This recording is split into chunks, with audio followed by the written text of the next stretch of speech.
See, I left my mother's arms. See, I left my father's home. I'm carrying my heart, but it's made of stone. I'm carrying my heart, but my heart is made of stone. It's an uncomfortable, particularly sad experience witnessing kids in prison. We are reminded that kids experience time differently.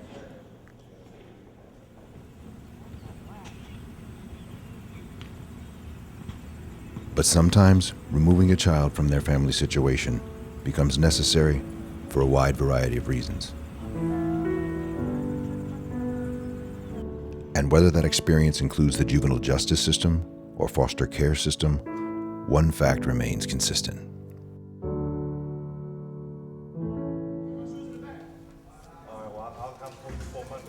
At some point, they all come home and need some specific measure of help to successfully merge back into the society and family they left.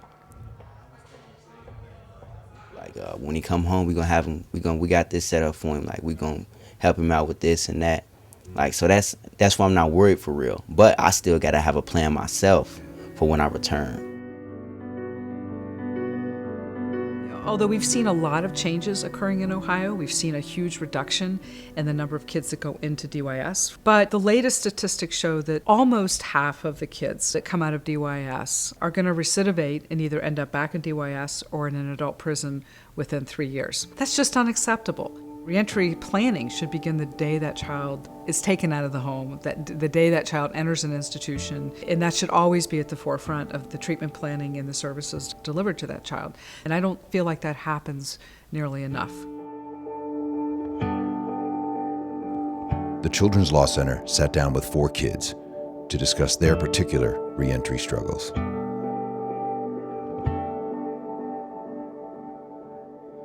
Speed stretches falling rain. I was born and raised Cincinnati, Ohio, mostly in the downtown area, or you can call it over the Rhine.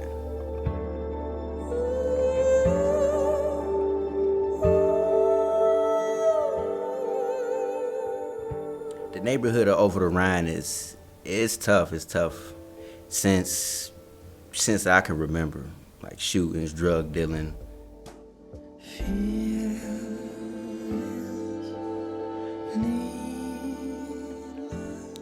Drew had his first contact with the police when he was 12 years old.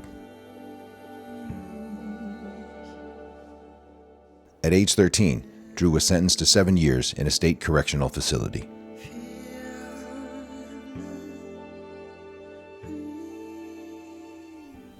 "7 years, I was just thinking like, oh, life is over, like it's done.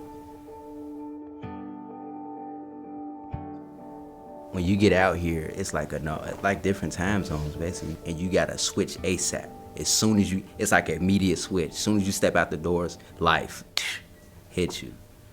It should be a family member or somebody telling you what's going on. If not, the support system is horrible. One of the biggest challenges that I see is just them being realistic about their circumstances at home, or when they leave the treatment facility, just returning back to that community where you have the same people and the same type of behaviors and the same type of thought process. How do you make that transition? How do you find your way? Some of my biggest challenges to face out here is, if I could say everything, I would say everything. Because it's not just one thing or a few things that I'm facing. Like, even though I'm here today talking to you all, I look good. You know, I don't look like no bum. I'm not trying to be conceited or nothing. But up here is still a struggle. Like, I became involved in Lighthouse when I was released from DYS back in 2012. And I had to ask, actually, I asked for some type of program to occupy my time to my PO, and he referred me to Lighthouse. So I came here and I received a case manager. My case manager is like you could say assistant, but she's way older than me, so she's like guidance almost. Everything that I'm thinking about that I want to go through and witness, I ask her first, and she gives me input like, well, you should try to make a plan to do it this way, or like get my license. Like it was, she played a part in there. Everything that I'm wearing today, everything down to these glasses, it was the help of her. It is my true belief that it's not just organizations like Lighthouse whose job it is to save and support and mentor. It's all of us. You know, communities, businesses, all of us have a part in mentoring a kid and teaching a kid. The community involvement is crucial. The answer is not just a bunch of professionals sitting in their office connecting with these guys. I mean, you could be the best case manager in the world, but we have to restore their relationship with the community. They're too young not to.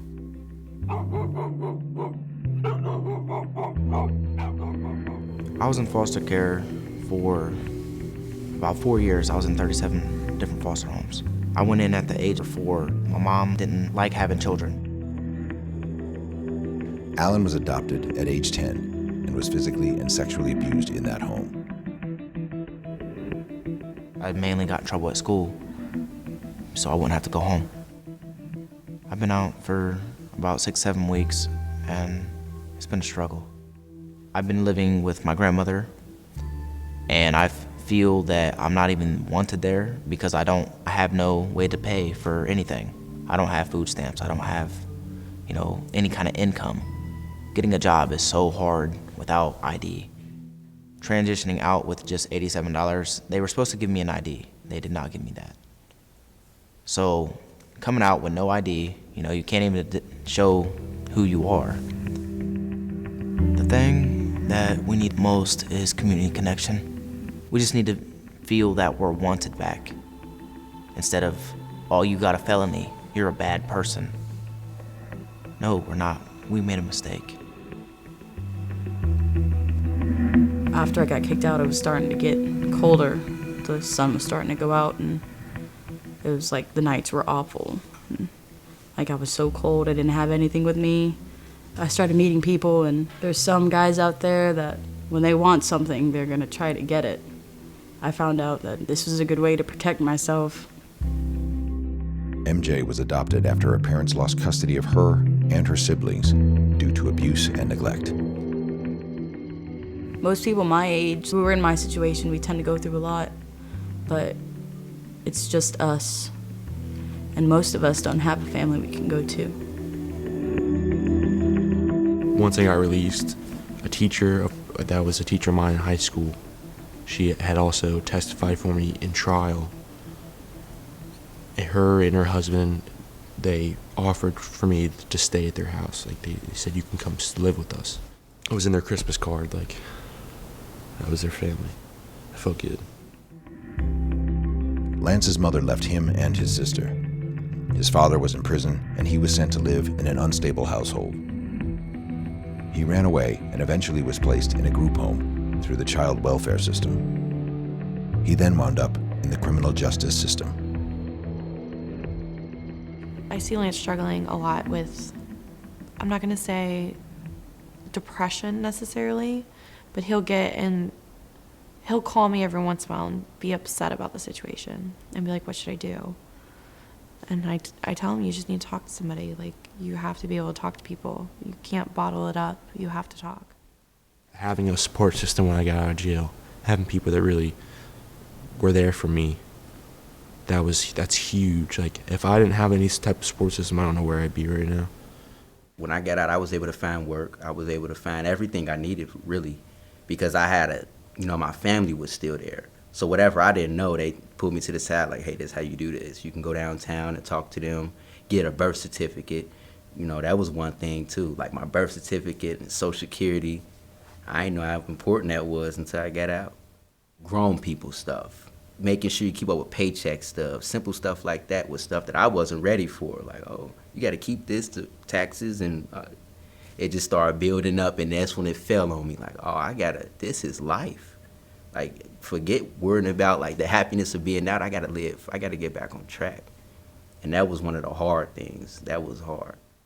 I was on medication for my bipolar, my post-traumatic stress disorder, my intermediate explosive. I got mental health disorders, and they give us 2 weeks of worth of medication. I ran out of my medication almost a month ago, and I still have not found a way to get them refilled. They want $100 and something. I mean, there are free clinics, but you have to find them. You have to know where they're at. But coming out, we don't know. If you don't know, you don't know. And it's hard. I'm usually always young, like 24/7. I have actually a lot of scars on my body. A lot of people think that, oh, they're just trying to get attention or trying to kill themselves. When really, it's a lot different. 99.9% of all the scars on my body right now, you can't see them. I think it helps with the emotional pain. You're so focused on the fact that you're like physically hurting that it kind of makes that mentally just kind of melt away a little bit. Like, I know it's not good for me and I wouldn't suggest it for anyone. It gets addicting and sometimes it can't stop. I want to be so much more. If they had like a probation class that was on your probation, like to take for learning how to do things in life, like your basic life skills, like things you need to learn. If there was something like that the state provided for people, someone in each county or in the probation department who would teach you how to pay your taxes, make a schedule, make a budget, apply for a loan, help you make your resume, that would help so many people out. So one of the things that we've realized is that many young people who are incarcerated don't really have a mechanism to advocate for themselves. When I was released from DYS, I didn't have contact with my attorney because I lost everything that I had, numbers. It came up missing somehow. In court, she did what she was supposed to. She was saying straight facts like I asked her to. And I explained the situation to her before we went to court. Like, my last attorney, he didn't do nothing for me. He didn't speak. He just sat there. When the judge asked him to speak, he just, no, I don't have nothing to say. So I explained that to her, and I was like, please don't do this. Like, this is my life on the line. And she went in there. She even broke it down to the facts of the parts of the brain that mature fat. I was impressed. That's another person I could say, you know what? I could put her on my list of people that's inspirational too, Laura Austin. It's critical that we identify ways that they can self-advocate. That's really a strong goal in terms of moving them into adulthood. We know of a number of instances where kids have been denied enrollment back in school, where they're entitled to an education. They have a right to an education, but a school may not necessarily want them back. I enrolled into Milford schools, and they denied my enrollment. They didn't want me to go back to school. Not giving me a reason why. No, we can't. I had everything. I had my transcripts. That made me feel bad because I liked being in school. I liked high school. So one of the first things I think lawyers can do is to make sure that through the public defender system, as an example, that they're following those young people through incarceration, and that they're continuing to look at whether they're eligible for early release and what kinds of services, what kinds of things that they could help put around that young person to be successful in filing a motion to get them out. Longer isn't necessarily better, and longer may actually be more harmful when it comes to incarceration. The three main things that I see are, one, we don't have enough community resources, and there are no real residential facilities that are geared towards 18 to 25-year-old girls and boys that are just for like assisted living facilities. The second thing I see is that public defenders, who are often at the front lines of helping these kids, don't have social workers in their office. We need full-time social workers in every office who can go and do needs assessments. The third thing is state agencies like the cabinet and probation and parole, they really need to hire people who have a passion and a dedication to help kids. In regards to our partnership with the juvenile justice community, one of the things that we really need to get better at is being able to partner with them collaboratively over cases, with the idea that decisions made by judges or POs, or the courts in general, are done in concert with treatment providers and overall service providers. I worked for Line Life at a point in time when I completed my 32 hours of community service. They hooked me up with a guy named Tim Arnold. Tim Arnold runs a very successful reentry program he calls Lawn Life. It's based on a principle he himself found most transformative.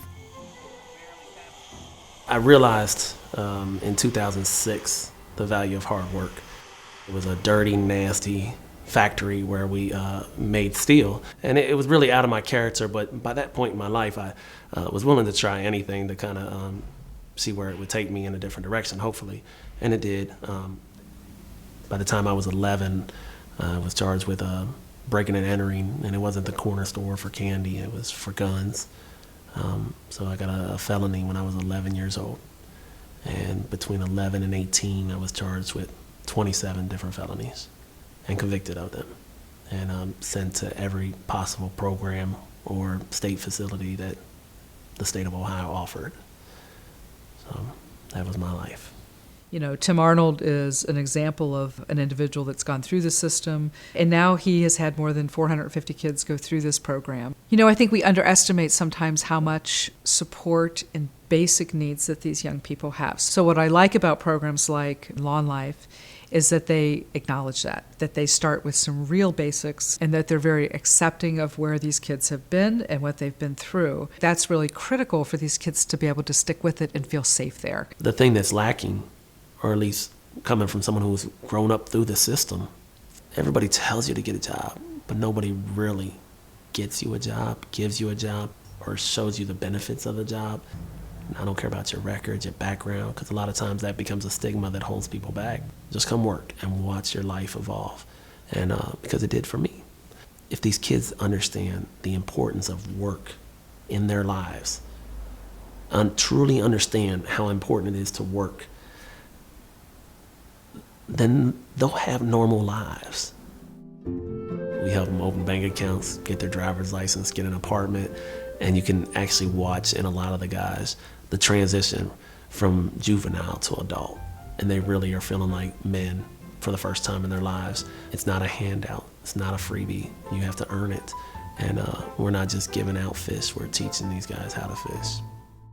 When I saw you and you were talking to us about trying to make awareness and stuff, and I was cautious. There's so many people that like to see others suffer, and all my life, like, nobody tries to help. So I was kind of skeptical again, like, as to why you were doing this, but I figured I'm already low, pretty down there, I'm on the floor, so the most you could do is kick me, but you could also try to help me out. Maybe that's what you're trying to do. We don't do this alone. You know, we're dependent on finding systems of support or working within those systems of support if those kids are already plugged into it. So I think while lawyers have a role, there's a whole set of other resources that these young people need. And sometimes we can be the linkages to them. Sometimes they're the linkage to us. So, you know, for those of us who are parents, we want our own children to be well educated, to grow up to be able to have good jobs, to form healthy relationships, to be mentally and physically healthy. We should want that for all kids, and we should realize how hard it is for this population of children to achieve that. And we should be able to reach out to them with more programs like the Victory Project, like Lawn Life, where we can look more holistically at what they need, and where we can really help them to achieve their dreams and their aspirations as well. I was in DYS. I had no support. It was like I was carrying the world on my shoulders. So I contacted my PO. I need a family, I told her. I need my family back. It ruined my life. Because I did have dreams of going to the military. I want to be loved because of me, my personality, you know, that I talk a lot or that I laugh too loud, obnoxiously. My freedom, that's all I dreamt about when I was incarcerated. But now I realize how hard it is, but I've been through hard times before. Who hasn't, you know? I'm hoping that in 5 years, I'll have my own home, I'll have a good job, I'll have my GED. Hopefully me and my mom will have a really good relationship by then, and I'll be able to see my siblings again, and maybe I'll even be in a relationship for once. 5 years, I want to be happy. First time, I want to be happy.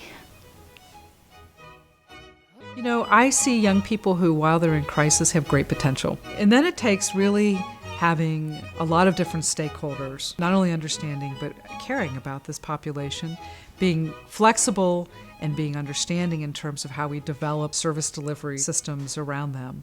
It means that the business community, it means the faith-based community, it means that the system of social services, the courts, everybody has to sort of look more holistically at what this group of kids need and also realize the value in terms of helping them. I want to thank the kids that are in this film because I think it takes a lot of guts to self-disclose like this, and I think it makes you more vulnerable. And I hope that for them it's also been a therapeutic experience because it's so important that other young people hear this, that other professionals hear it. I've been amazed about how willing they are to help other young people by sharing their story. And I think it's so incredible that even as difficult and as emotional it can be, that these young people have chosen to be on camera and are giving of themselves in the way that they have to help produce this. When I am with you, there's no place I'd rather be.